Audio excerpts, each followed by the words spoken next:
You are not in your bed anymore. There's no mattress, no blanket, no pillow, just reeds, crisscrossed, dusty, poking through the thin cloth mat beneath you. You shift. A mistake. Your hip meets the cool firmness of the mud brick floor with all the enthusiasm of a bruised fruit hitting a shelf. You breathe through your nose and smell goat.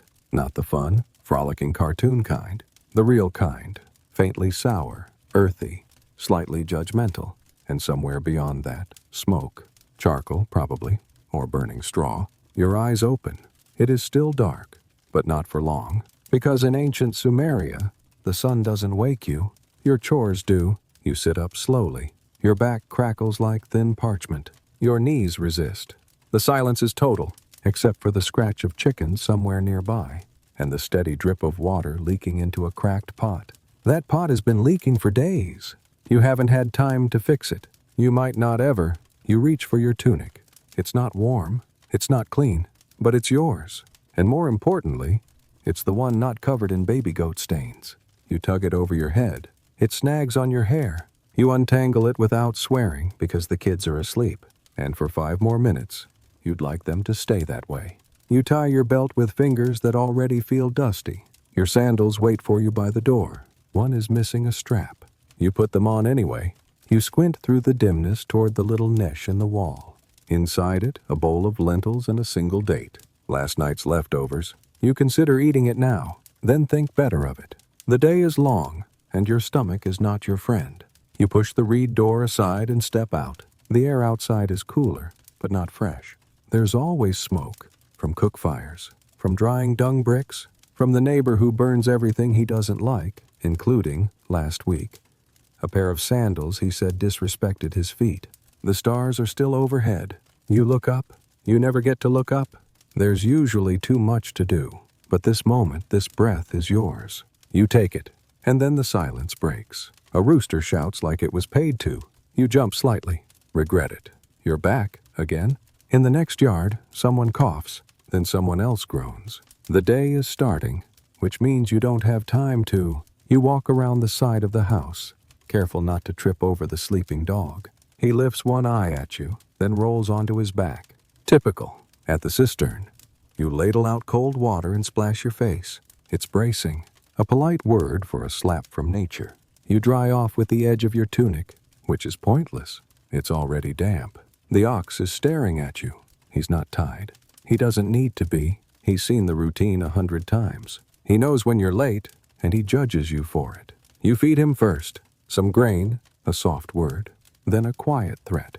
The kind only farmers and animals understand. He blinks. You blink back. It's a truce. For now, you return to the house to fetch the hoe. It's leaning near the wall, next to the shovel with a cracked handle and the basket with a frayed bottom. You pick the hoe. It's the least broken. Today's victory. And out you go, into the field behind the house. It's not yours. Nothing really is. It belongs to the temple, to the gods, to the scribes, to the system. But it's yours in the way back pain is. It clings to you and demands you take care of it. You start working, one row at a time, scraping weeds, breaking clumps, moving dirt that doesn't want to move.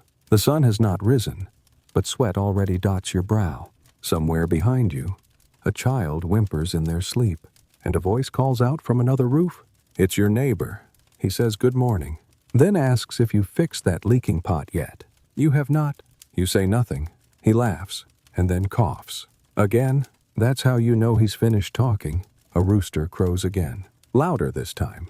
You pretend it's for someone else. You keep working, because that's what you do. Because here, in ancient Mesopotamia, dawn doesn't begin with sunrise. It begins with your body, and ends when it gives out. You pause for a moment, leaning on the hoe, just breathing, not because you're tired yet, but because you will be. And it's nice to be ahead of schedule for once. A low rustling comes from the edge of the field. You turn. It's a dog again. Not yours. Just one of the half-strays that patrols the alley between homes like it owns the village. It trots past you, tail high, nose low, investigating a beetle like it's a state secret. You envy its freedom. No taxes, no blisters, no quotas, just bugs and naps. A child cries again. This time, louder. You hear your name. It's your partner's voice, half whisper, half warning. Someone needs you. Of course they do. You walk back to the house, slowly. The door creaks. Inside, your youngest is wailing, arms flailing like a tiny, furious priest. You scoop them up. They weigh more in your arms than they did yesterday. Or maybe you're just more tired. You rock side to side, gently. They stop crying. For now, you set them down in a basket lined with fabric that used to be a tunic, and you whisper a promise to them. That pot will get fixed, someday. You're not sure if it's for them or for you. You step back outside. The sun is starting to think about rising. A sliver of orange touches the horizon. The village is no longer quiet. Voices rise. Lids clatter. Animals complain. A few children argue over something very important involving a stick. And the rooster announces his third and most aggressive opinion of the morning. You adjust your belt again. Grip your hoe and return to the field. One step, one row, one sunrise at a time. The ditch is waiting. It always is. You could ignore it for a few minutes, but you know better, because ignoring a Mesopotamian irrigation ditch is how you get a flood in someone's millet and a fistful of neighbor complaints. So you go, hoe in one hand, willpower in the other. The ground is still cool from the night, but that won't last. By midday, it'll be hot enough to bake barley flatbread just by leaning on a rock. You walk along the edge of the narrow canal, careful not to trip. The mud is slick here, soft from the last night's overflow. Someone upstream probably forgot to close the gate again. You sigh. Maybe it was Naram. It's always Naram. The man believes gravity is a personal suggestion. You reach the breach, a small section where the water has overtopped and is now trickling freely into a rut that leads somewhere. Hopefully not your neighbor's melon patch. You stare at it. The water, the mud, the silt, the long grass curling like smug fingers. You step in, it sucks at your sandal instantly. You wiggle your foot and move forward, slowly, like you're apologizing to the earth with every step. The water is ankle deep, then calf deep, then just deep enough to be irritating. You bend down, plunge your hands into the muck, and start clearing debris. Leaves, sticks, what looks like half a sandal. Maybe yours. From last week? Hard to say. The mud doesn't care. It takes and gives on its own terms. You scoop, and the water rushes past your wrist, colder than you expected, and somehow also grittier. Your fingers find a stone wedged in the channel. You pry it loose. It makes a slurping sound as it comes free, very satisfying, until it's followed by a sudden surge of water, which hits you in the face. Now your tunic is wet. Not the good kind of wet. Not refreshing river swim wet. The kind of wet that starts to chafe in 5 minutes and feels like betrayal. You wipe your face with your sleeve, which only spreads the mud. You blink and keep working, because the flow has improved now. It's faster, more focused, and finally, heading the right direction. You follow it downstream, adjusting small weirs as you go.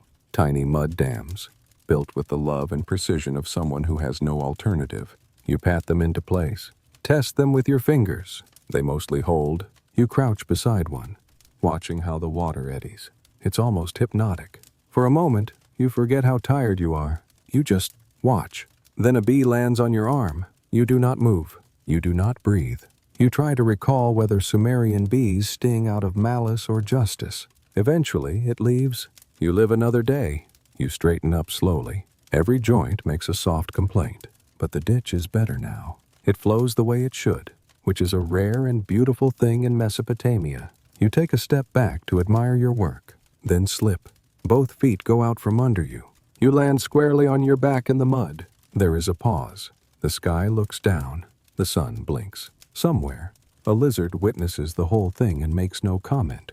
You lie there for a second, not hurt, just aware of gravity, of squelching sounds, of exactly how much clay a tunic can hold before it becomes a weighted vest. Eventually, you sit up. You squish. You say something in a language older than speech. Then laugh quietly, because if you don't laugh, you might cry. And there's no time for that. You stand, peel yourself from the ditch, check for sandals. Still on. Miraculously, you slosh your way out of the trench and back toward the house. But not too fast. You know what's next. The ox. The plow. and at least 6 hours of walking in crooked lines behind a creature that farts more than it moves. But for now, you did it. You beat the ditch, temporarily, which is the only kind of victory Mesopotamia offers. You trudge around the side of the house. Your partner sees you and doesn't ask what happened, just raises an eyebrow. You shrug, smear more mud down your arm in the process, and grab the bucket, because it's never just one job. You head toward the storage pit, really just a dug-out clay jar with a lid that fits when it feels like it. It's buried up to your knees in the corner of the courtyard. You use a stick to pry the lid off. It smells like onions, which is good, because that's what's supposed to be in there. You load a few into your basket, rough, knobby things with dirt still clinging to their sides. They'll get traded later, or not, depending on whether your cousin's cousin decides you're still on speaking terms. You pass your youngest again. They wave a reed at you like a scepter. You salute with the hoe. They look pleased, which is nice. You return to the ditch briefly to check that the flow hasn't changed. It hasn't, and yet, the satisfaction is fleeting, because in a few hours, someone will forget to check a gate and it'll all go sideways again. But not yet. Now it flows. You stand there in the morning heat, listening. Water moving, chickens rustling, the distant clack of someone grinding grain. You allow yourself a breath. A full one. You've earned it. Then your neighbor shouts from across the way. Something about his trench stealing his water. You sigh. You walk toward him. Not fast, not slow, just with the pace of a man who knows the day is only getting longer. You raise a hand, half greeting, half warning. He waves back, muttering. You both stand there, staring at the ditch like it insulted your ancestors. Eventually, he grumbles and goes back to his side. You go back to yours. Peace by mutual resignation. The sun climbs higher. You tilt your head back and squint. It's going to be a scorcher. You grip your hoe again. Mud drying on your arms, tunic sticking to your chest. And somewhere behind you, the ox is sighing loudly, as if to say, finally, which means it's plowing time. And you still haven't eaten. Of course, because irrigation comes first, always. Breakfast is coming. Kind of, maybe, eventually. Not the sort with eggs and toast and coffee. No one has even invented coffee yet, and if someone had, you're certain the temple would have taxed it by now. No, your breakfast is more conceptual. It exists in theory. Somewhere between hope and barley, you wipe your hands on the side of your tunic. Mistake. Now they're just muddy in new places. You duck under the doorway again and step into your home, though step is generous. It's more of a sideways slide to avoid the sleeping child and the jug that's never quite where you left it. Inside, the smell hits you first. Boiled grain. Not burned, not flavorful. Just boiled. It's both a scent and a memory at this point. Your partner is crouched beside the hearth, gently poking a clay pot with a stick that used to be a spoon. They nod toward a cracked bowl already waiting for you. It contains something thick and beige and just slightly lumpy. You sit on the floor, because chairs aren't a thing here, and if they were, you'd still be too tired to use one properly. You pick up the bowl. It's warm, and in that moment, that's enough. You take a bite. It's bland, a sort of chewy bland. You chew anyway, because chewing is movement, and movement feels like progress. A child climbs into your lap mid-bite. You adjust the bowl and keep eating around them. They smell like dust and goats and whatever was in the irrigation ditch yesterday. They grin. You smile back, not because you have energy, but because they do. Your partner hands you a piece of flatbread. It's from yesterday, or the day before. You don't ask. You just fold it, dip it into the bowl, and take another bite. There's a grain in your teeth. You try to ignore it. The bowl empties slowly, or maybe you just slow down enough to notice you're eating. Someone knocks on the doorframe. You look up. It's your neighbor's youngest. They're holding something wrapped in a leaf, a gift, or a trade. Maybe both. You nod, and they place it beside you. It's a handful of dates, dry, shriveled, sticky. Perfect. You pick one up, soft, sweet. You offer one to the child in your lap. They take it like it's treasure. It is. You set the rest aside for later. Later could mean noon, or 5 minutes from now. It depends on the ox. You finish the bowl. There's nothing left to scrape. You consider licking it. Then remember yesterday. and the moment passes. You place it near the hearth to be washed. Later. Later is a popular time. Your partner stands. You stand too, because if you don't now, you won't. Outside, the sun is higher. Light spills through the doorway like a warning. You tie your sandals again. One knot slips, but you ignore it. You grab your bag. Not the nice one. There is no nice one. Just the one that doesn't fall apart immediately. You check for the essentials. Small blade, thread spool, whetstone, lucky token. Technically just a rock with a shape you like. You nod to your partner. They nod back. That's the whole conversation. It's all you need. You step out again, not with excitement, not with dread, just momentum. The ox is ready, which is a strong word, but he's standing. That's all the confirmation you get. You head toward him, flatbread still in hand, half eaten, because breakfast isn't over. It just travels with you now. You reach for the yoke. It's still leaning against the fence post where you left it yesterday, sun-dried, rough against your palms. You lift it carefully. Your back cracks, loud enough for the ox to look at you sideways. You pretend you didn't notice. The yoke settles on the beast's neck with a soft thunk. He exhales, deeply, dramatically, as if he has somewhere else to be. You mutter something under your breath that would make a priest frown. Then pat his shoulder.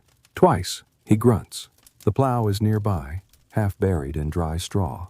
You drag it forward.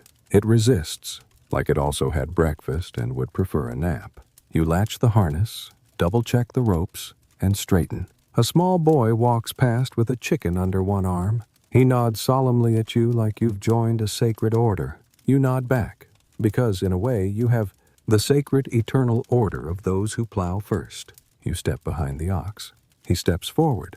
The plow bites the earth. The field groans. You begin.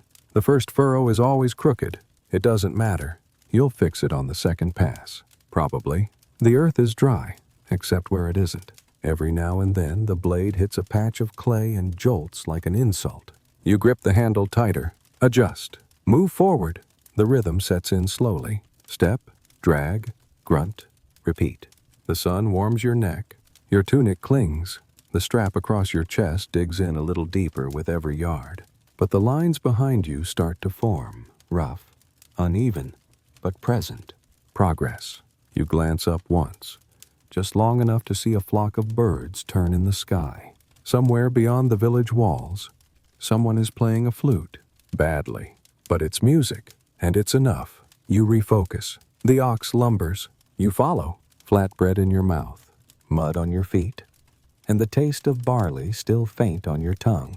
And in this moment, strangely, you don't feel miserable, just human, working, moving, living in a time and place that doesn't offer luxury, but occasionally offers a quiet sort of dignity. You've done 3 furrows, only 20-something to go. You don't count anymore.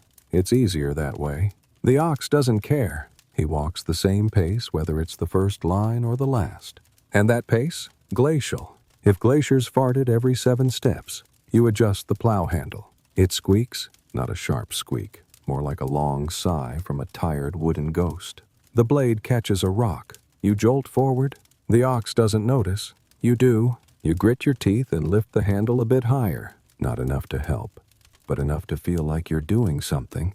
The sun climbs. It's not high yet, but it's loud. You feel it on the back of your neck like a gaze you didn't ask for. Your shoulders burn, not just from heat, from tension, too, from holding the same stupid posture for 20 minutes straight. You try to stretch one arm while walking. It works, until you trip slightly, and the ox slows down in solidarity. You mutter. He flicks his tail. You're not sure if it's agreement or mockery. The plow blade hits another patch of clay. It stutters. You adjust your grip again. The leather wrap on the handle is loosening. You think about fixing it. Then you remember that would involve stopping. You don't stop. You keep going, because the sooner you finish this pass, the sooner you can turn. Turning means a break, kind of. You reach the edge of the field. Stop! Turn the ox gently. He resists, then relents. You guide the blade back into the soil. Start again, this time with slightly more rhythm. Step, drag, grunt, adjust, repeat. A child waves at you from the rooftop. You wave back with the hand not currently steering ancient farm equipment. The child giggles. You almost smile. Almost. The ox stumbles slightly. You catch the plow before it tips. Your arms ache. Your lower back feels like a scroll someone forgot to roll up. Your foot slips briefly on a patch of last year's forgotten melon rind. You don't fall. You win. That counts. You reach for the water skin at your hip. It's warm, but it's water. You sip, swish, spit, drink, then keep walking. The rows start to blend. The dirt softens in places, hardens in others. You think about nothing, which feels like everything. You think about how the plow was passed down from your uncle. You think about how your uncle's back looked like this field, lined, furrowed, tired. You think about how your back probably does too. You keep going. You always do. The ox breathes loudly. Not tired, just dramatic. He's been with you for 5 years now, longer than your last tunic, shorter than your debt to the temple. He's not a bad ox, just opinionated. You speak to him sometimes, not because you expect answers, but because silence feels heavier when it's only yours. You know, you say softly, if you walked straighter, this would go faster. He responds by swerving slightly. You sigh. The blade carves a fresh groove, and dust rises in gentle swirls, tiny eddies of brown and gold. They catch the morning sun like falling sand in an hourglass. If the hourglass were broken and leaking sideways, your hands are blistered. They were yesterday. They will be tomorrow. But right now, they still hold the plow, which means today continues. Somewhere nearby, someone is singing, badly, off-key and proud. It's a worker from the next field over. You don't know his name. You just call him the chorus. He sings every morning. Loud enough to scare birds, not enough to stop working. The ox's ears twitch with each verse. You wonder if the tune has grown on him. You think it might have grown on you, too. You hum along just once. Then stop. No one needs that. The rows are adding up. 1, 2, 6, 12. Each one a little straighter than the last.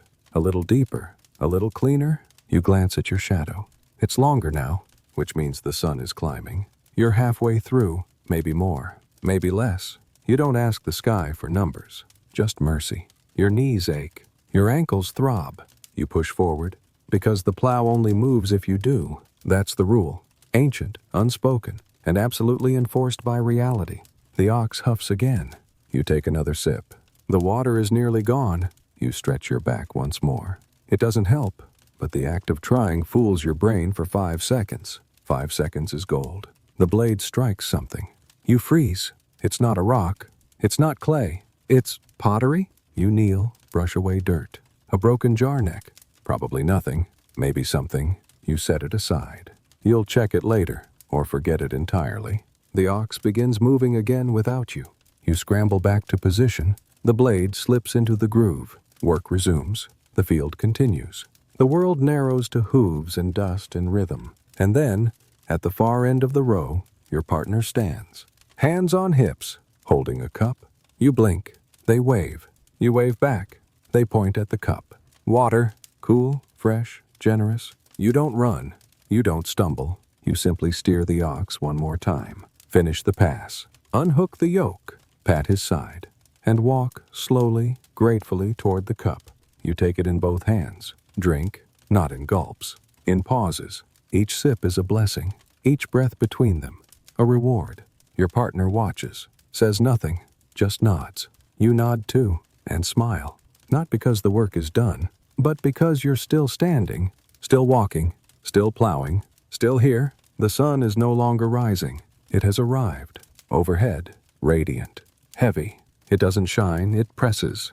It pushes on your shoulders, on your back, behind your knees. Even your thoughts feel warmer now. You squint, not because it helps, but because it feels like resistance, like the only rebellion you have left. You take another step. Dust kicks up and clings to your legs. Your skin, damp from effort, becomes a trap for the earth itself. You are now part clay. The ox walks slower. You don't blame him. You do the same. Everything moves in slow, reluctant rhythms. You reach the edge of another row and stop.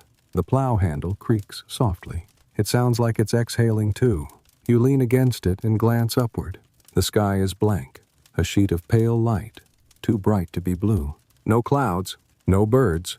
Even the wind has left. Your tunic clings, not in patches anymore, In totality, every fold glued to skin, every thread woven with your own salt. You feel the sun on your neck, your forearms, the tops of your feet. It has found every part of you not already covered in dust, and it greets each one with a warmth that isn't kind, not cruel either, just absolute. You think about Shamash, the sun god, lord of light and justice. They say his eye sees all. Right now, you wonder if that includes your blisters. You straighten and take another step. The plow bites the earth. The line holds. You walk. You steer. You sweat. There is a rhythm in it. Not music, but motion. A kind of surrender. Not to defeat, but to routine. You used to curse the sun. Now you just let it be. It's not the enemy. It's not the ally. It's just the witness of every field, every mistake, every seed planted too deep, or too soon, or too late. You let your mind wander. It doesn't go far. There's not much space between you and the heat, but it floats to small things. A song you used to hear as a child, sung by a neighbor who moved away, or died, or both. It's hard to remember now. You hum a fragment, soft, so soft it barely exists. The ox flicks an ear, acknowledgement, maybe, or disapproval. You reach the far edge of the field, drop the plow handle, stretch your arms toward the sky. It doesn't help, but it feels like the thing to do, a gesture to something higher. Shamash, maybe, or just the sky. You turn, look back at the rows. They're not perfect, but they're there, a pattern, carved into the land by stubbornness and muscle and sweat. You feel proud, quietly. The kind of pride you don't speak aloud because it might vanish. You reach for your water skin again. Gone. You forgot it was empty. You stare at it, then shrug. Your partner will bring more, or they won't. Either way, you keep moving, because the next task isn't waiting. It's already started. You guide the ox again. Another row, then another. Each one a little harder, each one a little slower. You start to name the blisters on your hands. Not out loud, just in your head. The one near your thumb is Gamil, after your cousin, the stubborn one who thought he could trade goats for silver. The one on your palm is Ashar, short for Ashari, meaning to endure. The one between your fingers has no name. It just hurts. You adjust your grip, not to make it better, just to make it different. You notice your shadow has changed. It's tighter now, almost under your feet. That means it's close to midday. You think about food, not because you're hungry, but because it helps pass time. You imagine cool cucumbers. You don't have any, but you imagine them anyway. The ox stumbles. You steady him, pat his side. He doesn't look at you, but his tail brushes your hip once. That's affection. In ox terms, you think, you hear footsteps behind you. You pause, turn. It's your eldest, barefoot, carrying a jar, water, cold, from the deeper pot inside the house. They say nothing. Just hold it out. You take it with both hands and drink. Deep, slow, grateful. You hand it back. They vanish without a word. You return to your work. The line begins again. It's harder now because you're softer. Your arms are lead. Your neck, stiff rope. The world narrows again. Just you, the plow, the sun, and the dirt. You keep going because that's what farmers do. And Shamash? He watches, not to punish, not to save, just to bear witness. And somehow that's enough. You hear them before you see them. The neighbors. Voices raised over fences, through fields, across furrows. The shouting starts early, like the sun gives them permission. You pause, rest a hand on the plow, squint across the rows. There they are. Two men, one with his hands in the air, the other pointing at the ground like the dirt personally betrayed him. You don't know what they're arguing about. You never really do. It could be anything. Too much water, too little, a goat that wandered too far, a child who didn't return a borrowed hoe, or the age-old favorite. Your ox looked at me funny. You sigh. It's too hot for drama. But drama doesn't care. It thrives here, alongside weeds and stubborn rocks. You keep walking. You try to tune it out. Focus on your own row, your own dirt. But sound travels well across dry ground. You hear every word, every insult, every exaggerated insult turned poetry. It's almost impressive, really. You look at your ox. He looks back at you. You both understand. This isn't your day to referee. You steer him left, toward the shade of the tamarisk tree. It's not much, but it's something. You sit, just for a moment, back against bark, sweat pooling in the crooks of your elbows, dust clinging to your ankles like loyal parasites. You wipe your forehead, then your neck, then give up entirely. You're more moisture than man at this point. From the tree line, you see another neighbor, elderly, shirtless, holding a bucket. He's not part of the shouting. He's laughing at it, not loudly, just with a soft, wheezing kind of wisdom. You almost envy him, not for the age, but for the calm. You close your eyes. Let the heat wash over you. Not fight it, not resist. Just let it be. You think about the river again, the shade beneath date palms, the slap of cool water against shins. You don't open your eyes, because that might remind you it's not real. Not yet. But then the shouting shifts. It sharpens, the kind of tone that says someone just stepped on someone else's irrigation mound. You peek one eye open. Now the two men are joined by a third, arms crossed, silent, dangerous. You recognize that stance. That's the "I've had enough, and now I'm going to speak slowly" posture. Sure enough, he does. And suddenly all three are yelling. You sigh again. The ox sighs too, in perfect synchronized exasperation. A child darts past the tamarisk tree, chasing a runaway chicken. The chicken is clearly winning. You move your foot just in time to avoid being trampled. The child waves. You wave back. They vanish into the scrub. You watch the dust settle and think, maybe you should go check the gate on your southern ditch, just to be sure. So you stand, stretch, feel your spine resist, then yield. The ox lumbers after you. No tether needed. He's seen the signs. You reach the ditch and crouch. Mud lines the edge. Thin, cracked, still wet beneath the surface. You touch it. Cool. You adjust a stone that slipped sideways. It makes a soft clunk as it falls into place. The water flows better now. A cleaner line. A more obedient path. You nod, satisfied. Then you hear it. A slap, loud, followed by more shouting. You wince, not because of the sound, because of what comes next. A silence, sharp and awkward. You glance up. Half the field is watching. Even the birds seem to have paused. You shake your head. You know this kind of quiet. It's the kind that makes tomorrow harder. You pat the ox, not because he needs comfort, but because you do. He flicks his tail once, hits you in the thigh. It's fair. You deserve that. You look back to your rows, still waiting, still there, still yours. You return to the plow, bustier, stickier, but still functional. You steer back into place, push forward. The blade carves, the earth obeys. Behind you, the argument fades, replaced by murmurs, then movement, then nothing, just labor. The shared silence of people too tired to stay angry. You reach the next row and pause before dropping the plow. The handles are warm, sun-warmed wood, smoothed by years of repetition. You breathe, deeply, slowly, the kind of breath that doesn't fix anything, but helps you survive it. Someone from the shouting trio walks past behind you, not running, just walking, face blank, hands dusty, eyes fixed on something invisible. You don't speak. He doesn't either, but there's a nod. Barely, and that's enough. The kind of acknowledgement that lives only in places like this, where silence is currency. You return to your work. Guide the ox back into motion. His hooves thud dully against the dry earth. The plow dips, then catches. You adjust. Step forward. Feel your body fold into the rhythm again. It's quieter now. Not just the field. Inside you too. Like the heat and dust have muted everything sharp. Thoughts soften. Worries dim. The blade cuts straight. You look up once. The old man is still under the tamarisk tree, still smiling. This time, at you. You nod again. He lifts the bucket in a mock salute. You grin. For real. The plow jerks, just slightly. You focus. Refocus. The earth yields, a bit at a time. A foot, a yard, a row. Not because of power, but because of patience.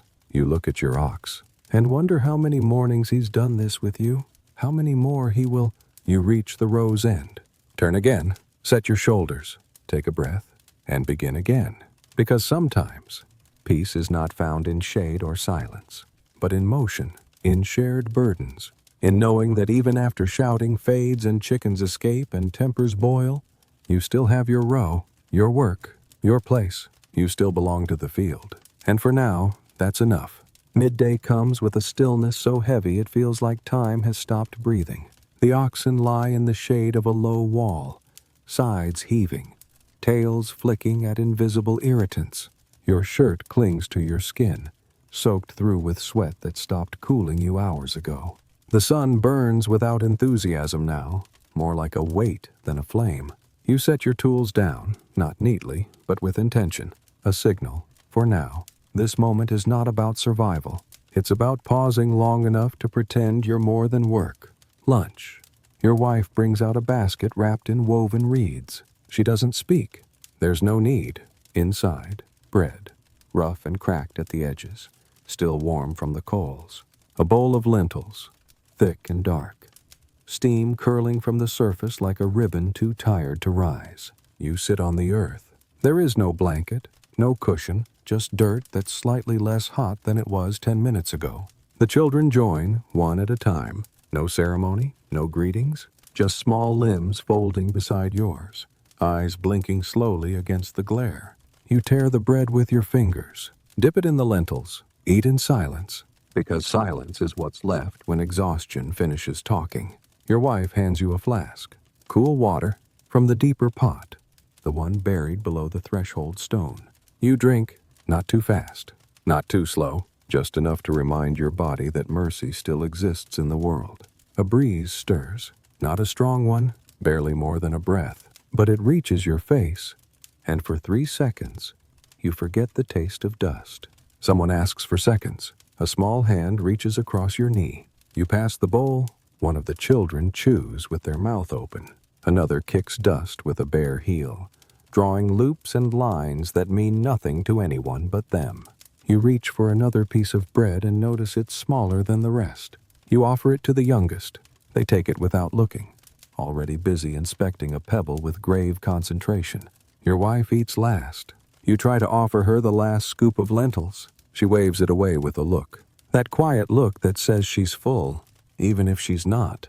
You eat it, because wasting it would be disrespectful, because hunger doesn't take breaks. Not here, not ever. From down the path, you hear a low conversation between neighbors. Their voices are too far to understand, but the tone is familiar. It sounds like they're also sitting, also chewing, also pretending the sun isn't winning today. Your ox snorts nearby, not because he wants food, but because something in his dream demanded a response. You almost envy him. Your wife stands and brushes her palms against her skirt, not to clean them, but to signal rest is ending. She picks up the empty bowl, the flask, the basket. The children rise one by one, like flowers folding shut. They disappear inside. Only the sound of the door reed brushing against the frame remains. You sit for a moment longer, back still curved, legs still aching, eyes scanning the sky like it might change its mind and give you clouds. It doesn't. A fly lands on your arm. You flick it lazily. It returns. You sigh. Then stand. Slowly, not all at once. First the knees, then the hips, then the shoulders. You stretch. Everything cracks. You wipe your hands on your tunic, even though they're not dirty. Habit. The field waits, unbothered, unchanged. Still wide, still dry, still yours. You walk to the tools. The hoe is where you left it. The same with the sack of seed. The plow is leaning slightly. A tired friend waiting for you to speak first. You don't, not yet. Instead, you crouch to tie your sandal again. The knot slips the first time. It's the kind of knot that never holds unless you're in a hurry. This time it holds. Small victory. The kind that only matters when you have nothing else to claim. You hear laughter. Soft. Behind you, one of the children has come back. The youngest. They reach into a fold of their tunic and pull out a fig, shriveled, half broken, but sweet. They place it in your hand and run off before you can say anything. You hold it, not because you're hungry, but because something in your chest needed that more than your stomach did. You slip it into your pouch, a memory for later. You stand again, this time straighter. The ache hasn't left, but it's quieter. You pick up the plow handle, pat the ox once. He huffs. It's mutual. The two of you head back into the field. The sun is past its peak now, still burning, but less like a god and more like a tired overseer. Your arms move without needing thought. Your legs follow. The earth gives a little more now, Or maybe you're just not fighting it as hard. You find a rhythm again, a quieter one, less sharp, more steady. And as the furrow stretches behind you, curving like the spine of a song half remembered, you realize lunch is over. But something in you, not full, not rested, but real, is ready to continue. Someone whistles from 2 fields away, not loud, not urgent, just a long rising note. You glance up and see one of the younger men lifting a rake, not waving, just lifting, a kind of greeting that also means, I see you. You nod. He nods. That's enough. You and the ox continue on, tracing a new line across the dirt. Each furrow is familiar now. Your body remembers the movement even if your mind is far away. You think about tomorrow, not with dread, not with hope either, just acceptance. It will come. It will be hot. There will be dirt and sun and sweat, but there will also be figs and shade and that same small rhythm that carries you through. You reach the end of the row, pause, wipe your brow, and turn again, because the day isn't done. But neither are you. You stop by the storage shed before the next row. Calling it a shed is generous. It's 4 mud brick walls and a sloped roof made from reeds and wishful thinking. Inside, sacks of grain. Not many. Fewer than last season. Fewer than the season before that. You step inside, brush a spider web from your cheek, and crouch near the scale. The balance is simple. 2 clay pans hanging from a wooden frame. You lift one sack, gently, carefully, like it's a sleeping animal. Pour a portion into the left pan, then into the right, then adjust again. It never balances on the first try. It's a game you play with no one, a ritual, a way to remind yourself the harvest was worth the pain, that you can still measure something. You squint, add a handful. Now it's even. You exhale, not satisfaction, not relief, just acknowledgement. Your ox waits outside, chewing something he found in the dirt. You don't ask. You dust your hands and step back into the sun. Still hot, still endless, still watching. Above, the clouds are doing their usual performance, which is to say, they aren't here. You search the sky anyway, looking for movement, for a shift, for a sign. You don't expect one, but you look because that's what your father did, and his father before him. The sky is a mystery, but it's also a message board. You just don't speak the language. You glance toward the east, nothing but light, the kind of light that flattens everything beneath it. Still, you lift your hand, palm up, as if you might catch a change in the wind. You don't, but you try anyway, not because it works, but because your father did it, and because once, just once, it actually rained later that afternoon. Your neighbor appears at the edge of his plot, chewing a stalk of something too dry to matter. He sees you looking up and grunts. Sky's empty again, he says. You nod. Not even a cloud to curse, he adds. You both smile, a dry smile, the kind that doesn't reach the eyes, but helps the lungs let go of something. He spits into the dirt, then shrugs. They say rain comes when the frogs sing early, he says. You haven't heard a frog in weeks. You tell him so. He nods again, says nothing, then disappears around the back of his house. You return to your field, stand at the edge, look at your rows, each one carved by hope and habit, each one thirstier than the last. You kneel beside a young stalk, touch its stem, soft, still green, but barely. You check the soil beneath, dry down to your knuckle. You dig deeper with your fingers, find cooler earth. Not enough, but maybe just enough. You sit back on your heels, wipe your hands. There's a talisman tied to your belt, twine wrapped around a carved bead. You touch it, not for power, just to remember it's there. A child from 2 houses over runs past. They carry a bowl on their head, balanced perfectly. It sloshes once but doesn't spill. You envy that kind of precision, that kind of confidence. You stand again. There's still planting to do. The sacks are lighter than you remember. They always are. You scoop seeds into your pouch. Walk slowly down the first row. The sun at your back. The field ahead. Your hand moves with the rhythm of repetition. Flick, drop, step. Again.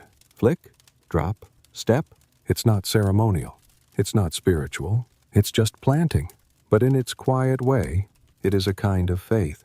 You believe the seed will root, will reach, will split stone with soft green. You believe the clouds will eventually return. that the river won't forget you. You believe, because not believing doesn't help the grain grow either. Behind you, birds hop along the dry furrows, inspecting your work, judging you, pecking at what you left behind. You toss a stone gently in their direction. They scatter, then come back. They always come back.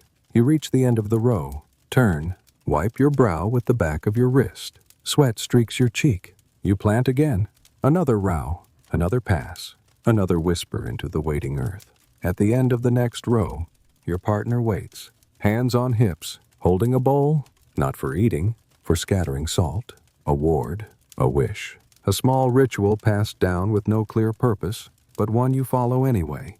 They sprinkle it at the corners of the plot, murmur something too quiet to catch, then hand you the bowl. You nod. No words needed. You do the last corner. The fourth, always the fourth, always clockwise. You return the bowl. Your partner touches your elbow, just once, then leaves. You stand alone again. The earth underfoot, the sky above, the seed in hand, and no rain in sight. Still, you keep sowing, because tomorrow may come wet or dry, but you'll meet it either way. With hands that still know how to plant, the sun starts to tilt westward. You feel it in the light. It softens just slightly. A shift in tone, not in heat, but it's enough to remind you the day will eventually end. You rest a hand on your thigh, pressing into the muscle. Sore, but not unmanageable, just worked. The kind of ache that promises sleep later, maybe even dreamless sleep. Your neighbor reappears near the fence, holding a stick. Not for walking, just holding. He leans on it like a prophet with nothing left to predict. I once saw it rain after a cloudless morning. He says. You glance up. He isn't looking at you, just at the horizon. I was a boy. Frogs sang the night before. You nod. It's the only answer that fits. He shrugs and disappears again. You reach for the last of your seed pouch, scattered now. A few kernels clinging together at the bottom. You shake them into your hand, just enough for one more row. You walk the final stretch in silence. Each step measured, each flick of the wrist a gentle hope. No crowds, no ceremonies, no guarantee, just a person, a field, and the wish that life will return when called. You press the last seed into the soil with your thumb, pat it once, then stand. The sun catches your face again, but this time it feels like acknowledgement. And in the silence between wind and wing beats, you whisper to the ground, tomorrow. You decide to go to the market. You don't want to, but you're out of soap. And if you show up at temple tomorrow smelling like sun-baked ox sweat, someone will mention it, quietly, pointedly, with that special kind of judgment only Sumerian elders have mastered. So you go, you leave the field, brush dust from your arms, wash your face in the basin that never quite feels clean. You change tunics, same fabric, different stains. You tighten your belt and call to your child. The middle one, quick feet, good balance, quiet in crowds. They nod. They're coming. No argument, because they also know a trip to the market isn't quick. It never is. You walk the road. Dust rises behind each step. Villagers pass you, some heading the same way, some returning. You nod. They nod. No one says much. The sun has mellowed, but only slightly. It still rests on your back like a loaf of half-baked bread. The market gates are open. Not gates, exactly. Just two sticks with a rope and a bored teenager watching goats. You enter. Noise swells. Voices calling prices. Children laughing. Chickens arguing about nothing in particular. You hold your pouch tighter. The child sticks close. You step around baskets of dried figs, clay pots, bolts of linen, and one very confident man selling rain charms made from snail shells. He tries to make eye contact. You fail him. You stop at the soap seller's stall. She smiles. That tight, professional smile that knows everyone needs her. And she needs no one. She gestures to her lineup. Olive oil soap, goat tallow, something that smells like crushed mint, if you squint your nose hard enough. You pick the mid-range one. She wraps it in fiber cloth with a speed that says she's done this 10,000 times. You pay? A little too much. You both know it. But neither of you says anything. That's the rhythm of market life. A woman calls you over next. Salt trader. Voice like sandpaper. She offers smoked salt. Black salt. Something called rain salt. You shake your head. She laughs like you just told her a joke she respects. A man selling grain waves. You wave back. He looks older, thinner. You both do. You squeeze through a line near the date cellar. Your child stops at a spice cart, eyes locked on a jar of red dust. Cinnamon, the vendor says, with confidence only someone selling bark as treasure can manage. You tug gently at the child's tunic. They follow. A man bumps into your arm. He mumbles something. You nod. The crowd swirls. You stop briefly for bread. Flat, warm, wrapped in cloth that smells faintly of yesterday. You buy two. One disappears into the child's mouth within steps. You say nothing. They needed it. So did you? You pass a musician, or someone trying. A clay flute squeaks through scales that have never met each other before. He grins. You drop a small coin in his bowl. Not for the music, for the effort. You check the sky. Still bright, but lower now. Shadows stretch across stalls like lazy fingers. You make your way out. Baskets heavier, pouch lighter, child sleepy. You walk home slower. The road has more bends than you remember. Your back aches, but your hands smell faintly of mint and ash and figs. It's enough. Your child slows near the last bend. They're carrying the bread now, what's left of it.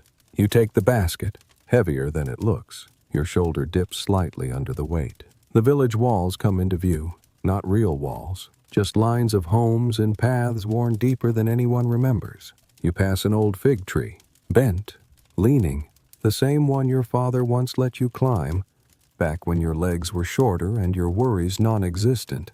You touch the trunk as you pass. It's smooth where hands have brushed it for decades. A neighbor nods at you, older woman. She used to sell turnips long before your child was born. You nod back. That's all it takes. You arrive home. The door creaks the way it always does, one long breath and one small complaint. Inside, it's cooler. Slightly, you set the basket down. Your child slips past you and disappears into the corner, where water waits and dust collects. You untie your belt, just one notch, just enough. You look down at your hands. They smell like soap, mint, ash, and city noise. You flex your fingers. Still sore, still capable. Outside, someone calls a name you almost recognize. The world continues. You sit, just for a second, back against the wall, eyes on the fading light. You didn't want to go to market, but now that you've returned, you're glad you did. Sort of. You shift your weight, lean your head back against the cool wall, and that's when you remember. You forgot the fish. You sit forward, blink twice, then let out a quiet groan. You were supposed to trade for dried fish.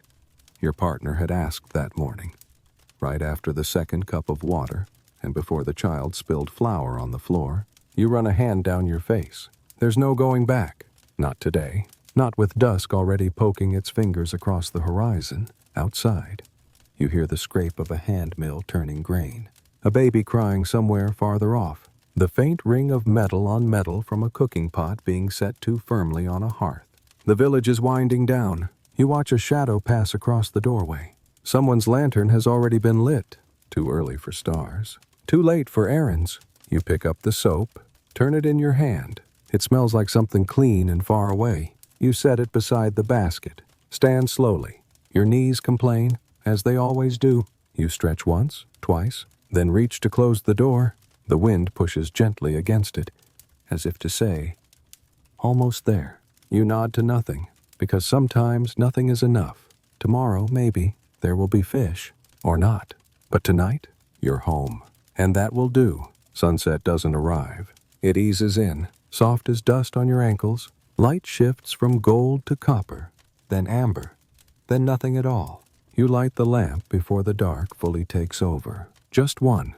There's no need for more. The flame flickers inside its clay dish, casting long shadows across the far wall. You sit beside it, not for warmth, not for light, just for the feeling of not standing anymore. Outside, a few voices still linger. A laugh, a pot being rinsed in a cracked basin, a broom scraping the threshold. Evening chores sound different, softer, like the day is exhaling. You stand again, because rest is never still. You gather a handful of tools near the door. Twine, knife, straw cord. Step outside. The air is cooler now. Not cold, but cooler. The kind of air that makes you breathe deeper without meaning to. You walk the narrow path to the back shed. A small bundle of reeds leans against the wall, tied loosely with grass. You untie it. Bring the bundle to the low stool near the door. Sit. Begin to strip the ends. You're weaving ties for tomorrow's seed bags, or maybe for mending the coop. You're not sure yet, but your hands know the shape of usefulness, even before your mind decides the reason. Each strip bends smoothly between your fingers. The motion is familiar, like braiding hair or threading a thought. You make 7 ties, then stop. Not because you're done, but because 7 feels like enough. You set the bundle aside. Stand again. Stretch your back. Your shoulder clicks. A sound older than you? Your partner appears in the doorway. They don't speak, just lean against the frame, arms folded, watching. You gesture to the cord. They nod once. You ask how the youngest is. Asleep, they say. Curled up beside the basket like a cat. You smile. The quiet kind that doesn't move your face much, but fills your chest. Your partner hands you a fig, half ripe, sweet on one side, tart on the other. You bite, chew slowly. The sun has fully slipped away now. Only the lamp remains, and a single star above the shed roof. You both stand there for a while, not talking, just existing. Then your partner squeezes your hand and heads inside. You linger. There's still a little light left in the west, the kind that belongs more to memory than to vision. You check the coop. The hens are already settled, bundled together in their dusty nest boxes like gossipers huddled under a shared blanket. One looks up at you, then down again. You latch the gate gently, head back toward the door. You pass the water jar. The rim is cool. You splash your face once, not to clean, just to mark the moment. You sit one more time before bed. Inside, the mat is rolled flat. The walls are quiet. The oil lamp dances. You hear your child stir, then settle again. A dog barks from 3 homes down. A bowl is set too hard on a table. Someone sneezes. The sounds of a village saying goodnight. You pull your blanket over your shoulder.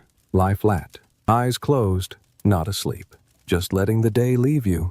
It takes time. The muscles don't stop all at once. They slow, then soften, then finally give. You think about the cord you made, the soap from the market, the seed you buried earlier, and you wonder, gently, if tomorrow the sky might change. Just a little, not too much, just enough. Your breathing slows, not because you're tired, though you are, but because there's nothing chasing you now. No tasks, no voices, just the soft weight of fabric and the almost silence of night. The mat beneath you is slightly uneven. You shift once, find the spot that presses into your hip just enough to keep you grounded. Outside, a breeze nudges the reed curtain. It flutters once, then stills. You listen to the rhythm of footsteps, someone walking by in sandals, the kind of walk that means they've finished their evening and are heading home with no rush left. You think of the first time you ever slept in this house, when the walls were newer, when your hair was darker, when the lamp burned longer because you didn't yet know how much oil costs. You remember the first storm that rattled the shutters? You remember how you stayed awake that night, counting each drop like it might be the last one for a year. You smile, eyes still closed. That rain never flooded, but it was enough. You shift again. The blanket slips to your chest. You leave it, too warm to fuss, too quiet to correct. You imagine the sky, black, scattered with the same stars your ancestors looked at from under palm leaves. You wonder how many of them ended their days like this, worn, fed, barely content, but deeply human. The lamp sputters once. You hear the oil retreat into the wick, then dark, then quiet, then rest. Sleep doesn't arrive like a door closing. It comes in pieces. First, the arms forget to tense. Then the jaw loosens. Then the thoughts drift sideways. You don't remember what you were thinking, just that it had something to do with barley. Or maybe rain. You're not sure. There's a field in your dream, and a quiet breeze, and rows of green, not yet grown but promised. In the distance, a voice, familiar, not speaking, just humming, a tune older than language. You reach for something in the dirt. It grows before your hand touches it. Soft leaves, dark soil, the kind of dream that doesn't ask questions, just offers quiet. You sigh once in your sleep, the kind of breath that says, you made it, through the day, through the noise, through yourself. And when the wind shifts in the night, just slightly, you don't wake. You turn once and drift deeper. where even the dreams stop needing shape, and silence is complete. Morning doesn't wake you. It returns you, softly, like a tide slipping back over stones. You open your eyes without knowing when it happened. The mat is warm beneath you. Your limbs are still heavy but not in pain, just weighted with rest. You don't move yet. The room is dark, but not night dark. Pre-dawn gray creeps through the reed curtain like a suggestion, not a command.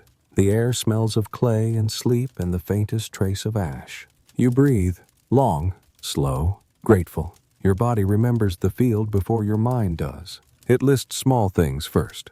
Knees, stiff. Shoulders, better than yesterday. Ankle, tolerable. Hands, ready? You sit up, not quickly. There is no rush in the dark. You listen. Someone stirs in the far corner. A cough, a shuffle, the sound of water sloshing in a jar. Your partner, already up, already moving. You nod, though they can't see you. You fold your blanket, place it by the mat, step outside. The sky is still gray, the kind of gray that almost looks blue if you don't stare too hard. The stars are fading, all but one. You watch it a moment longer, then it too is gone. You step toward the basin near the door. The clay feels cool against your palm. You scoop water onto your face. It shocks you, but only a little. You rub your eyes, the bridge of your nose, behind your ears. A second splash, and you're awake. Mostly, your partner hands you a piece of bread, still warm from the ashes. You thank them with a nod. They're tying their tunic. You both eat in silence, the soft kind, the kind that doesn't need to fill the air. You chew slowly, watching the sky tint itself in layers, gray, then lavender, then the faintest blush of rose. You pick up your satchel from its peg on the wall. Inside, the same knife, the same thread, a new strip of cloth wrapped around 2 figs saved from yesterday. You tighten the strap, testing the knot, then retie it. Just to be sure, your partner places a hand on your shoulder. It stays there a breath longer than usual. You squeeze their wrist once, then step into the morning. The path feels different at dawn. Not quieter, just gentler, like the stones themselves are still waking up. Your sandals crunch softly. Birds stir in the trees. You hear one call, a low, 3-note trill, then another, higher, answering. At the field's edge, you pause. Everything is where you left it, but somehow changed. The furrows are deeper in the angled light. The dust looks softer, like ash. The rows wait, silent, not impatient, just there. You crouch near the water gate. The soil around it is damp, only slightly, enough to give under your thumb. You adjust a stone that shifted in the night. Your fingers find their rhythm again, even before your thoughts do. You finish and sit back on your heels. The sky above is now blue, faint, but true. You look out across the furrows. The first row of the day is always the quietest. You step forward, grip the handle, and begin again. Your feet find the path without needing thought. They remember where the roots are, where the stones slip, where the slope leans just enough to catch your heel. You cross the edge of the furrow and feel the slight give of the earth beneath your soles. Not muddy, but not dry either. You nod to yourself, a good sign. In the far distance, a rooster announces itself, late by rooster standards, but proud. You hear someone tapping a pestle inside a neighbor's kitchen, rhythmic, almost musical. The kind of sound that means someone is already grinding grain. The village is waking up around you, but gently. You crouch again, check the seed pouch. Still tied, still dry. You untie it and press your fingers inside just to feel. They slip through the kernels with a sound like shifting paper. You take a handful, hold it, let it rest in your palm. Each one, a beginning. You rise, not quickly, not dramatically, just upward, into the day. Your shadow stretches behind you, thin, still, like a whisper. You take the first step into the row. Bend slightly at the waist. Flick your hand. The seeds arc forward. Soft, precise. It begins again. The same task as yesterday, and tomorrow, but never exactly the same, because the light is different, because your knees ache in a new place, because your breath falls into a different rhythm, because life, even when repeated, is never truly repeated.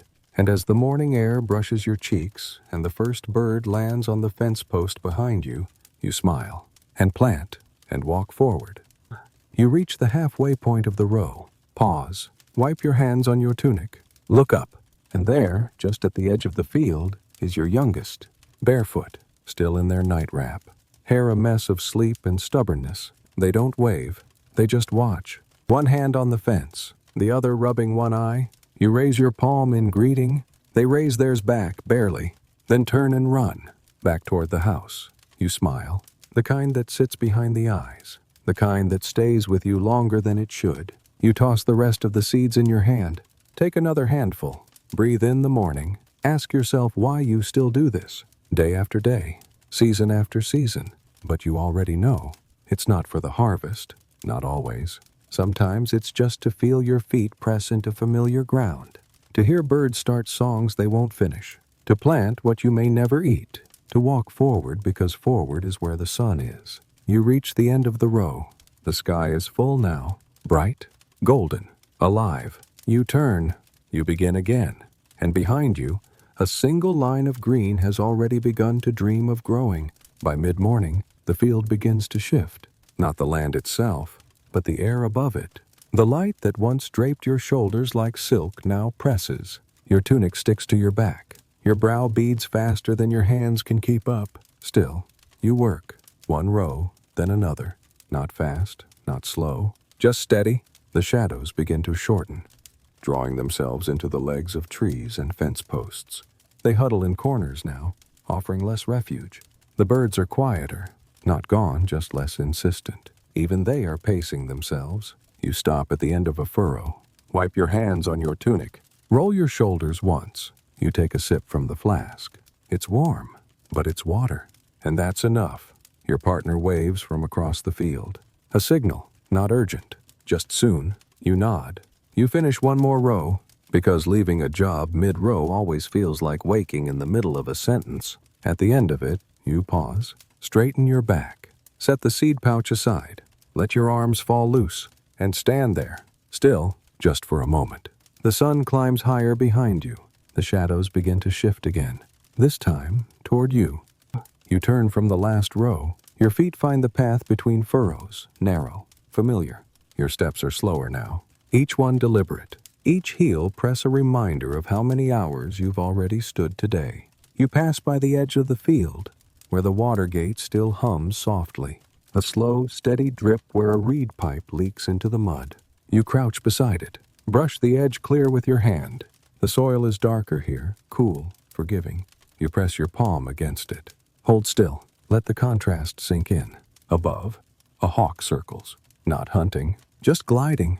You follow its arc with your eyes, then close them for a moment. The wind shifts, only slightly, enough to carry the smell of warmed grain and trampled grass. Behind you, someone whistles. A friendly note, low, two-toned.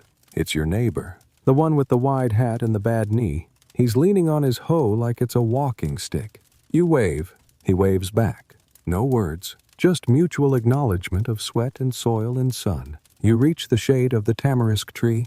It's thin, patchy, but precious. You sit, back against bark, legs extended, arms resting on knees. The pouch at your side slumps open. You pull out the fig your partner tucked in this morning. Bite once, chew slow. The sweetness tastes like permission. You close your eyes, not to sleep, just to stop seeing. For a moment, from somewhere nearby, a child's voice echoes. Laughter, a clatter of sandals, then silence. You smile. Your hands still rest palm up on your knees, empty, but not idle. The sun continues, unapologetic. And you rise, because there's more to finish. And because even in heat, you move. You stand again, slower this time. Your knees speak first, then your lower back. Not complaints, just status reports. The kind you stopped arguing with years ago. You pick up the seed pouch, brush off a clump of dry dirt. Swing it over your shoulder. The strap presses into the same groove it always finds. The next row looks longer than the others. You know it's not, but the sun has a way of stretching things. You take the first step. Your feet crunch against the soil. Not hard, but enough to remind you the ground is still listening. A neighbor walks by along the ridge path, carrying a jug wrapped in wet cloth. He pauses, lifts it slightly, offers with a tilt of his chin. You shake your head. Smile. He smiles back. Keeps walking. You continue planting. Flick. Step. Flick, step.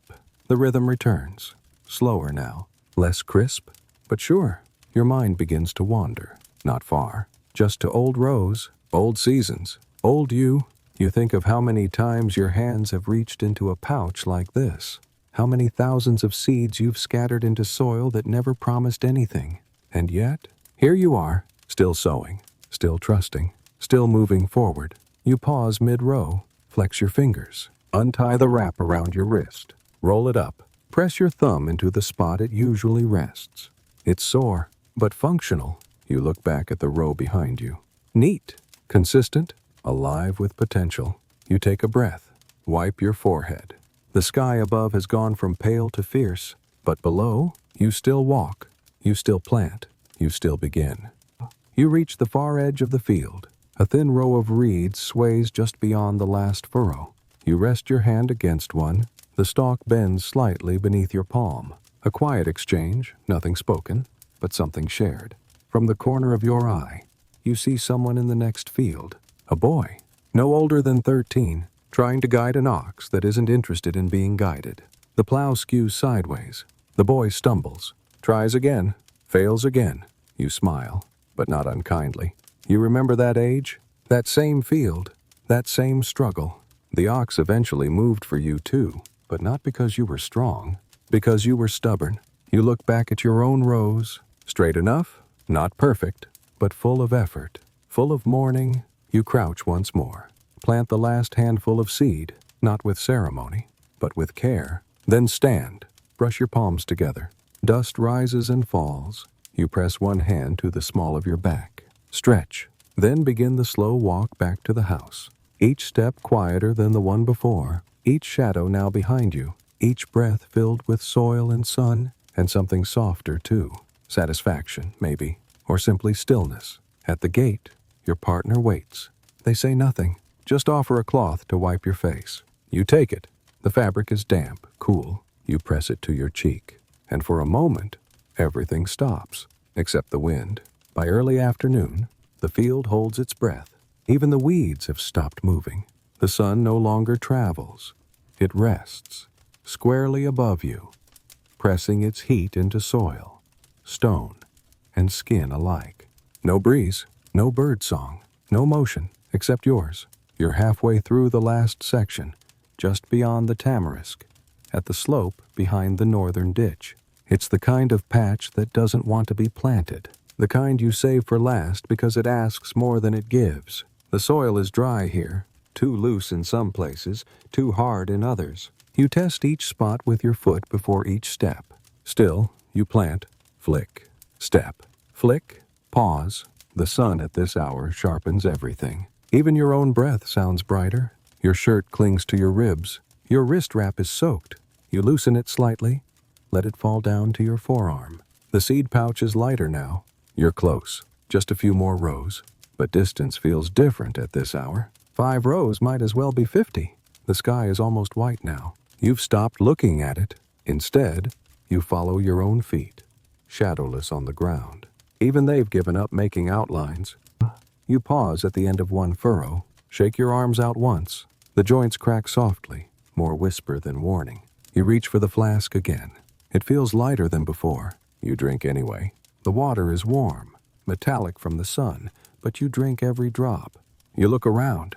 The ridge beyond the far field flickers in the heat. Stone, sky, and dust all blur into the same horizon. You squint, then don't. Not worth the effort. Somewhere behind you, a wooden wheel squeaks once. Then again, you don't turn. You know the sound. A cart returning from the far canal. Another farmer, finishing. You envy him slightly, but you keep going. You've already come this far, and the ground still needs you. You shift the pouch again. Step back into line. Step, flick, step, flick. The bag grows lighter.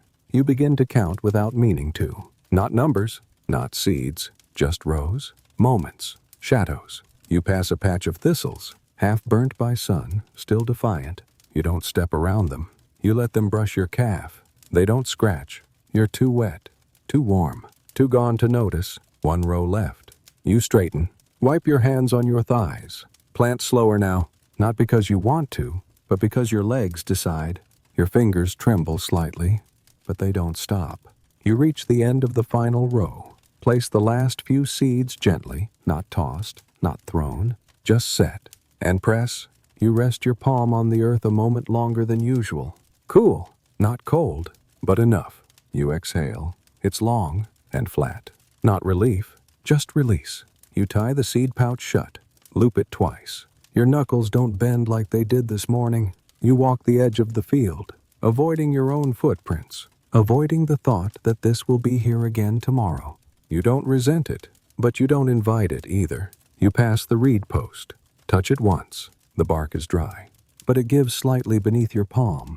Your skin leaves no mark. Your shadow doesn't follow. Too thin, too tired. You reach the footpath. The dust is hot now. It climbs into your sandals. You let it. Your house is small in the distance. Your steps begin again. But now, they're not for planting. They're for returning, for pausing, for being more than work. Just for a moment. At the edge of the path, you stop beside the water jar. It sits in the sliver of shade cast by the corner post, wrapped in a faded cloth. You untie the lid slowly. The fabric is stiff with salt from 100 dried mornings. You dip your hand inside. Lift a small splash. Pour it over your face. It stings your eyes, but not in a bad way. The water smells faintly of clay. You press both hands to your cheeks, then let them fall. As the drops trace down your neck, you breathe. In through the nose, out through the mouth. Still here, still moving. A figure approaches on the path. Old Lugal, bent, but walking without pause. He carries nothing but a cane and a smirk. You finish that whole plot today? He asks. You nod once. He doesn't seem surprised. Harder than last year? You think a moment, then shrug. He chuckles. Always is, he says. He doesn't stay, just tips his chin and walks on. His sandals leave shallow prints in the path behind him. You watch until they fade. You tighten the tie on your pouch. Reposition the satchel on your shoulder. Begin walking again. Each step is dust. Each breath is sun. Each sound is your own. You pass the line of fence posts that mark your corner. Their shadows point west now, long and thin, reaching away from you, almost home. By late afternoon, the light softens. It no longer presses. It glows. The field is behind you now, though you still feel it on your skin. In the dust along the path, your footprints blur at the edges. A slight breeze has returned. It doesn't cool you, but it reminds you that motion still exists. The shadows now stretch long and low. Fence posts lean eastward. A clay jar by the neighbor's door catches the sun and flares gold.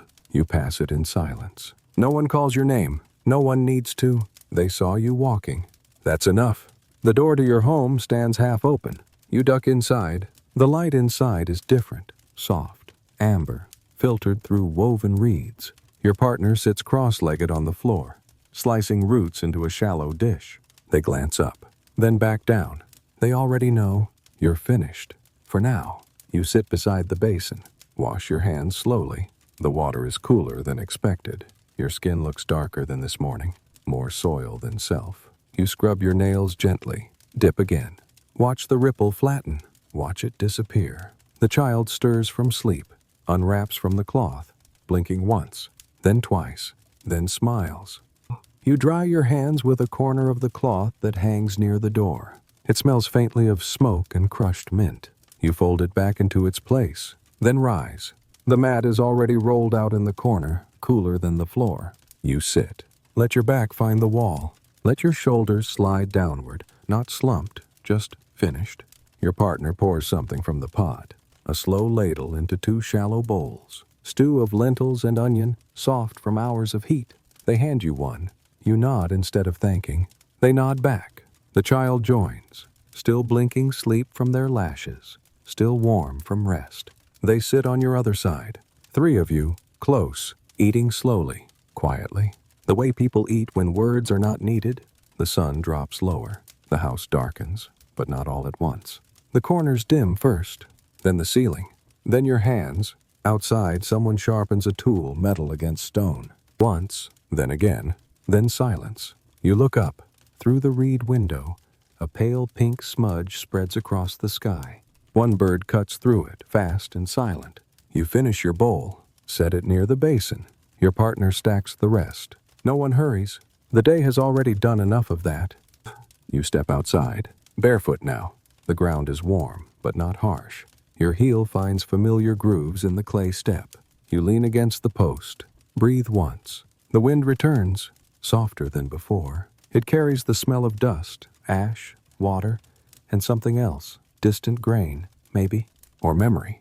Across the field, the reeds glow, gold tipping into bronze.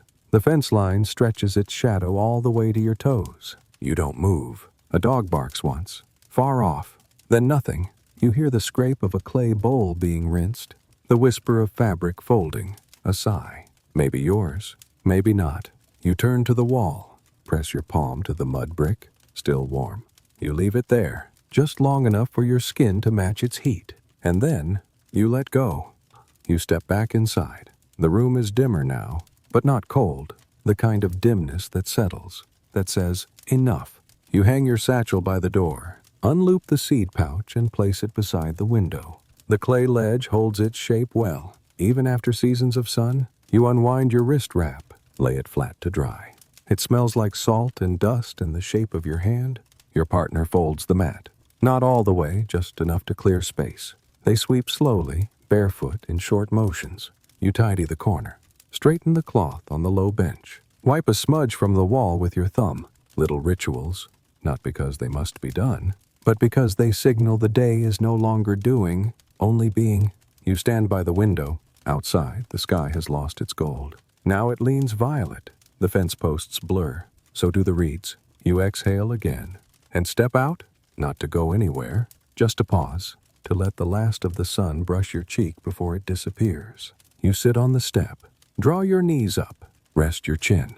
And let your eyes close, not from exhaustion, but because the light has done its part. And now it's your turn to dim. The clay beneath you holds warmth from the day. It gives slightly beneath your weight. You remember your father sitting here, this very step, at this same hour. Back then, the wall behind you hadn't yet cracked near the base. The fig tree hadn't leaned so far toward the fence. He'd sit with one hand on his knee, the other holding nothing, just resting in the light. He wouldn't speak, but he'd listen. To the wind, to the last bird call, to the settling hush of fields that no longer needed footsteps. You mirror the posture now, not out of memory, just instinct. The same blood after all, the same sun, the same stillness. You wonder how long you'll sit here, not forever, but maybe long enough to remember this moment when the next season comes, when the tools are worn again, when your child returns home, dust-streaked and silent, and doesn't need to be told they've done enough. You open your eyes once more. The light is almost gone. The world holds its breath again.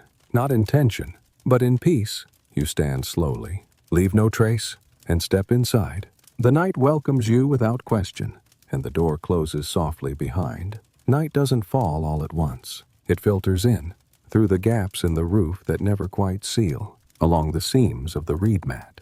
Beneath the weight of routine, you light the oil lamp. Just one. Its flame flickers, then steadies. The house responds by shrinking slightly, not in size, but in sound. Outside, someone whistles once, then walks on. Inside, you lift the tools from their corner one by one, not to use them, just to feel their shape again. The hoe handle, smooth where your palm fits. The spade, still dull with earth.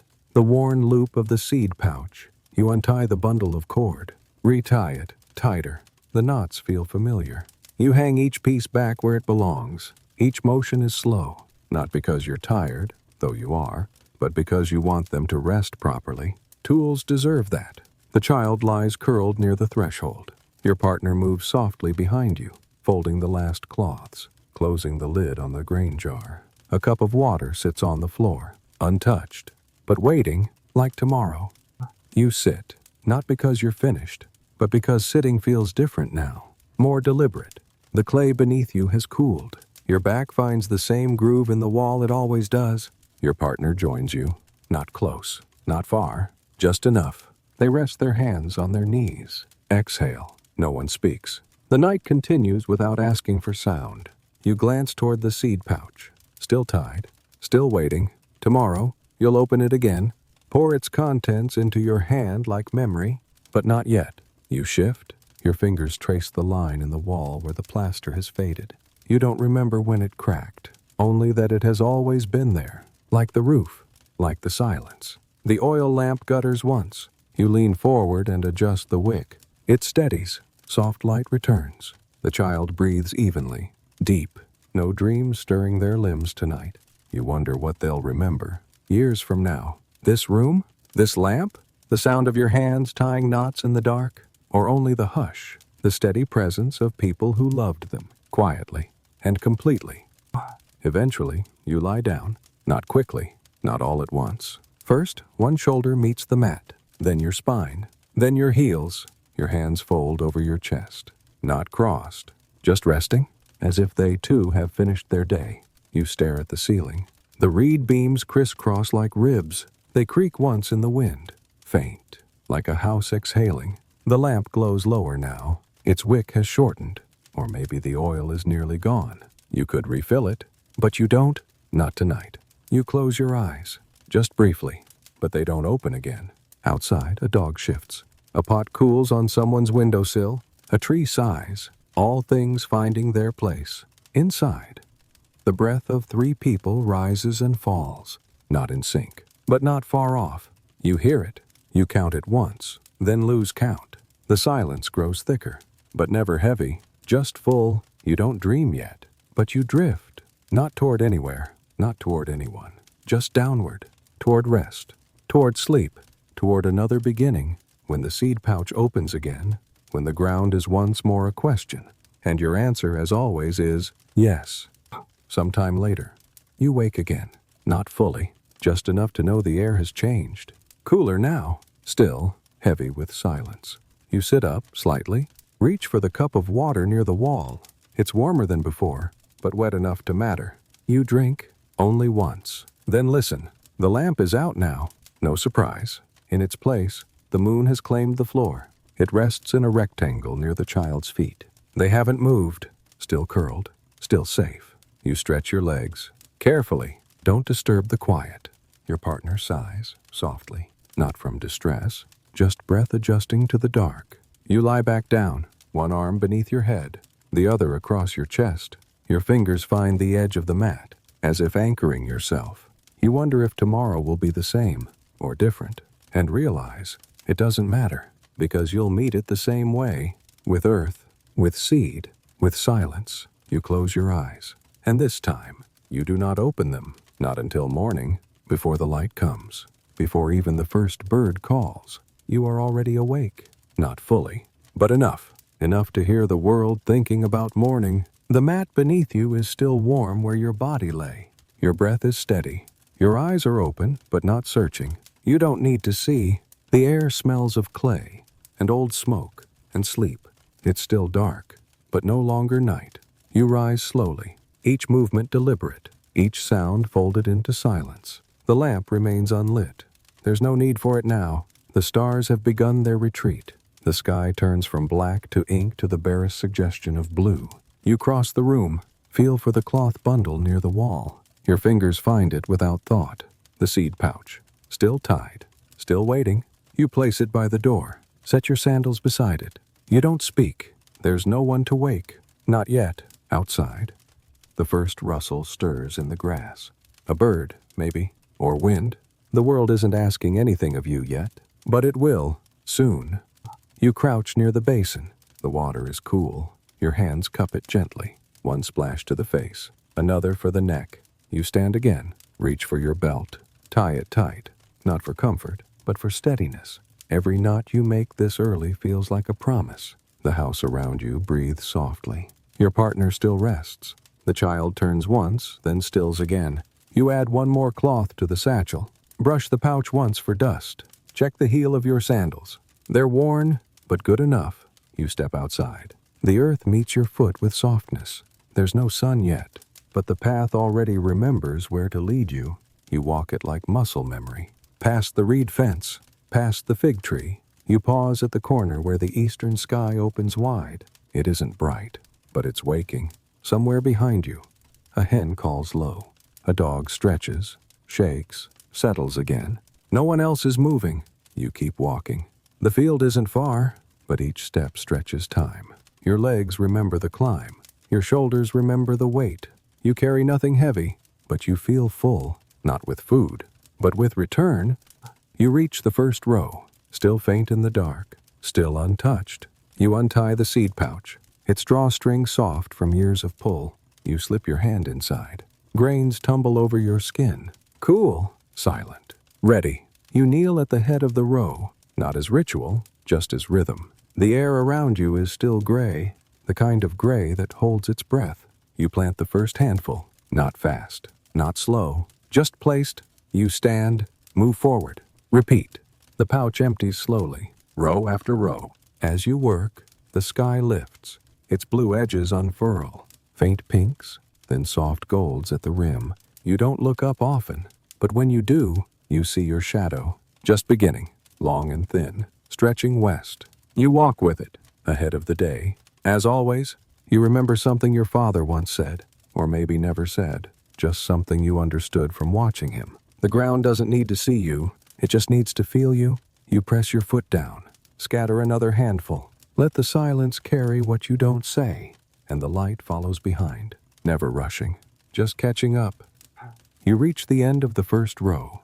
The soil changes here, a little harder, a little drier, but it takes the seed all the same. You pause, look back. A line of dark dots now follows you, almost invisible. But you know they're there, small beginnings. You shift the pouch on your shoulder, adjust the strap, move to the next row, step, flick, step. You don't count. You listen to the birds just now calling, to the soft rush of leaves above, to the breath that stays steady, even as your arms begin their rhythm. You wonder, briefly, how many times you've done this, and whether it matters. Maybe it does, maybe it doesn't. What matters is that the soil remembers. You press another handful into the earth. Pat once, stand again. The sun begins to paint the fig tree in soft yellows. Not bright, just gentle. Your house is behind you now, a square of shadow and memory. Still quiet, still resting, but you are here, ahead, moving. You pause at the end of the row, close your eyes, breathe in, dust, warmth, hunger, hope, then step forward, and begin again. You reach the final edge of the row. Your foot catches a smooth stone, a boundary marker, worn down now, rounded, barely higher than the soil, but you know it. It's always been here. You crouch beside it, run your hand along its face. There's no name, no carving, but you remember your father once said it marked where he began each season. Not because it was special, but because it was honest. You place your palm flat on top of it, not to honor it, just to feel what he felt. The sun is up now, no longer chasing. You see your shadow, not stretched, not distinct, just gone, because light is everywhere now. You stand, breathe. The field no longer waits. It moves. You move with it, not ahead, not behind, just part of it. You lift the pouch again, let the seed fall through your fingers, and return to the beginning, without needing to start over. Only peace, only presence, without fanfare, without words, but to meet it, not to conquer it. And you step into it. Midday has arrived, has paused, for now. Only the knowledge that the work, only the sound of sandals against warming earth. No noise, no rush. Then you begin walking. One last brush of dust from your knees, one last sip of water. Tie the pouch closed. Gather your flask. You return to the fig tree. You don't linger. The path you'll take home. The stone, the tree, but at what's still standing, not at what's been planted. Look back. Breathe once. Straighten. You reach the end. Out press, step, repeat. In, scatter, step, place. Your hands move like breath. You give it both, and a rhythm, just patience. The row doesn't ask much. Let it slide across your fingers. Take a small scoop of seed. You reach down. There's nothing left to follow but memory. Your shadow is gone. You step to the start of that last row, but not empty. Lift the seed pouch, lighter now. Brush the soil from your arms. You tie the belt again, but without resistance. Not quickly. You rise. When the field is still again, then fade behind a shimmer of heat. You watch his outline grow smaller, then walks on. Only offers a soft, see you tomorrow. He doesn't press, but don't move yet. You nod. You finishing the row? Rami tips his head. For enough seasons. when they've both carried the same weight. Just the kind of quiet that two people can share. Not uncomfortably. You both fall silent after that. But every year, we both still come back. Every year, I think this sun will win, he says, like stone on bark. A dry sound. He chuckles once. Saving the best for last, you murmur. Nod toward the last row. You shrug. Only recognition. But the tone carries no judgment. Still working, he asks. Just stands in the heat like he's forgotten it exists. Doesn't sit. He stops just near your tree. You return it, barely lifting your wrist. He raises a hand. Today, alone, sometimes with a goat, never in a rush. He always walks the boundary line around midday. Rami, you know the gate before the face comes clear, leaning slightly into each step. A figure, older. Someone is walking the path. You glance toward the edge of the field. Even the wind respects this hour. Dust lifting in small spirals before settling again. The soil near your boots crumbles gently. More quiet, less functional, slower now, then another. A breath follows, before swallowing. Let the water sit in your mouth. Small sips, you drink. Just enough, but not hot either. Not cold. From the satchel, you draw the flask. And rooted deeper than you'll ever be. Alive. It's warm. Lean against the fig tree's trunk. You sink onto the ground. But from stillness, your fingers tremble, not from effort. Your feet ache where the straps bite.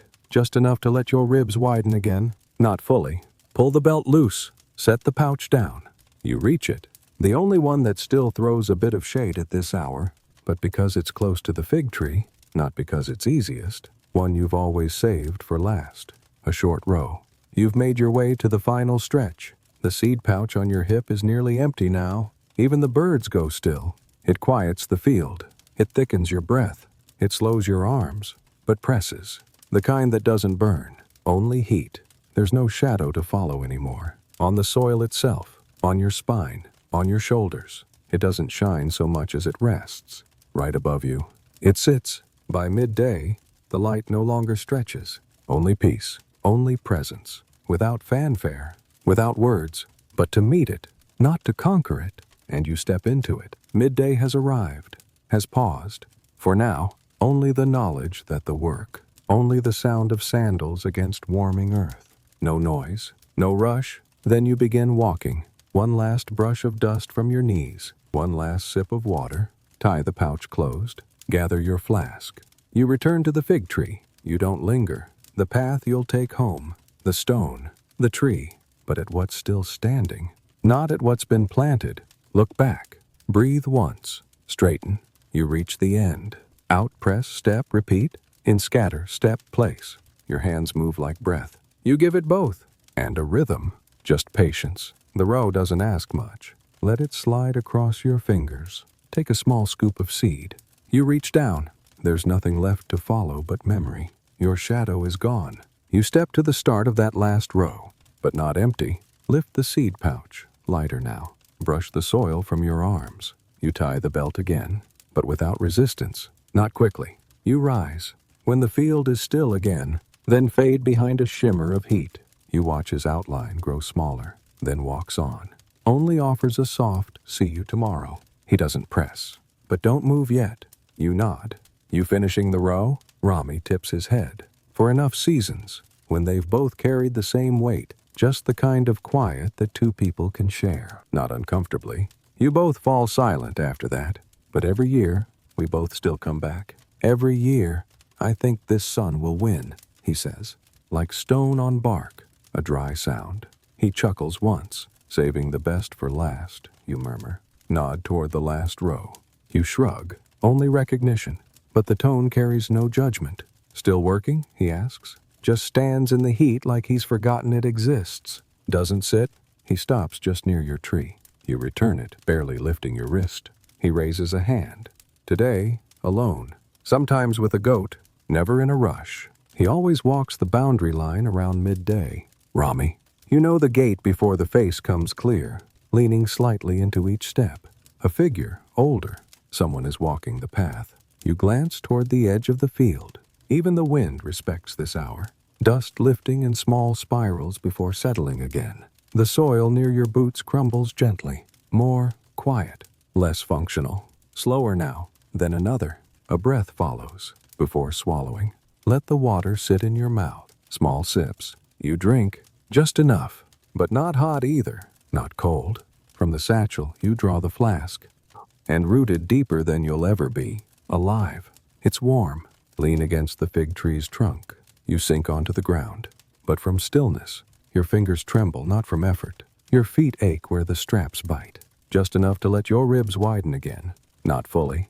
Pull the belt loose. Set the pouch down. You reach it, the only one that still throws a bit of shade at this hour, but because it's close to the fig tree, not because it's easiest, one you've always saved for last. A short row. You've made your way to the final stretch. The seed pouch on your hip is nearly empty now. Even the birds go still. It quiets the field. It thickens your breath. It slows your arms, but presses, the kind that doesn't burn. Only heat. There's no shadow to follow anymore. On the soil itself, on your spine, on your shoulders. It doesn't shine so much as it rests. Right above you, it sits,